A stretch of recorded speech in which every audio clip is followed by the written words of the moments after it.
Bienvenue à tous. L'histoire retiendra donc qu'en ce début d'année 2015, la France, à son tour, a été la cible d'un attentat de masse, ce qu'on pensait réservé aux pays lointains. On commence avec le film de la journée, Un commando très organisé, des armes de guerre. C'était ce matin, en plein Paris. Clément Le Goff, Christophe Kenck, Nicolas Métoer. Comme une scène de guerre, en plein Paris. Il est un peu plus de 11 heures ce matin. 2 hommes cagoulés abattent froidement un policier avant de s'enfuir en revendiquant leur attentat.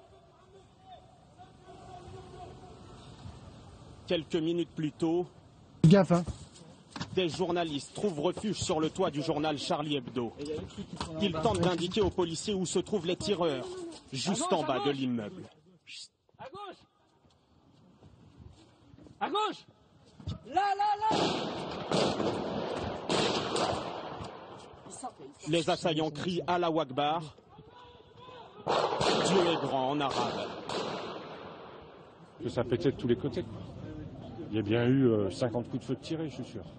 On a entendu une très grosse fusillade à la fin là-bas. Et puis, que vous dire, on a vu des silhouettes noires partir vers le fond de la rue. C'est le siège de Charlie Hebdo qui vient d'être attaqué. Certains blessés sont soignés à même le sol. Mais à cet instant, on ne connaît pas encore le nombre de victimes. À l'intérieur du bâtiment, les secours découvrent les corps sans vie d'un autre policier et de plusieurs journalistes. Charb, le directeur du journal, les dessinateurs Cabu, Tinius et Wolinski. L'économiste et actionnaire Bernard Maris font partie des victimes, ainsi qu'un homme qui avait été invité à suivre la réunion de rédaction. Il y avait des corps sans vie, en tout cas apparemment sans vie par terre et des mares de sang. C'était vraiment une scène de carnage. Le choc, la consternation. À la mi-journée, une réunion de crise se tient à Matignon. Le plan Vigipirate est élevé au niveau maximal en région parisienne. 500 CRS et gendarmes ont été déployés en renfort ce soir dans les grands magasins, les lieux de culte et les transports publics.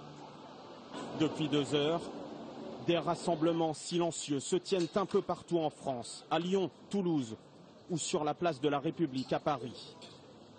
De nombreuses bougies et un message sobre, « Je suis Charlie », quelques mots de soutien au soir de l'attaque la plus meurtrière en France depuis des décennies.